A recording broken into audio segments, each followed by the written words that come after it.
Binago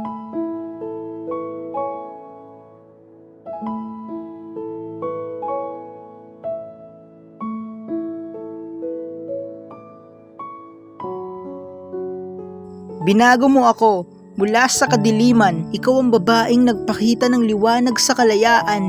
Minahal mo ako ng higit sa panulaan. Ito na siguro ang pinakamagandang tagpo sa panitikan. Sa ating pagmamahal, may isang natatanging kaligayahan, ang makausap ka at mahalin ng buong katapatan. Mamahalin kita at pipiliin kahit sa pinakamagulong pagmamahalan.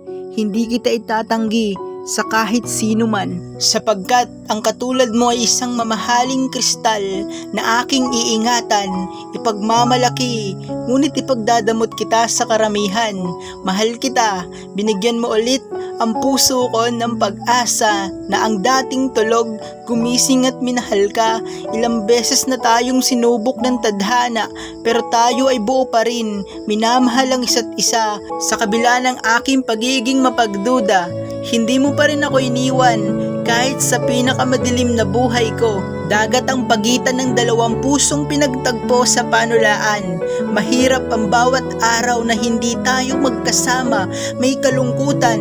Paano nga ba maging matatag kung sa bawat araw walang kasiguruhan? Sabi nila, ang LDR ay para lang sa malalakas ang loob at may katapatan. Para sa mga taong may isang salita na maghihintayan. Kahit na umabot ng ilang taon o dekada, ako'y mananatiling iyong sandigan. Ako ang iyong tinig sa bawat larangan ng pagmamahalan. Ako ang magsisilbing kalasag at sandigan ng iyong puso upang magkaroon ng kapayapaan. Sa ating pagmamahal, may mga araw na malungkot, walang ligaya at nag-aaway.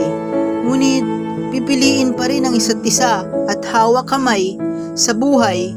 Magkakaroon ng kasiyahan at mawawala ang lumbay dahil ang pagmamahal na buo ay tulad ng buhay na tunay na buhay.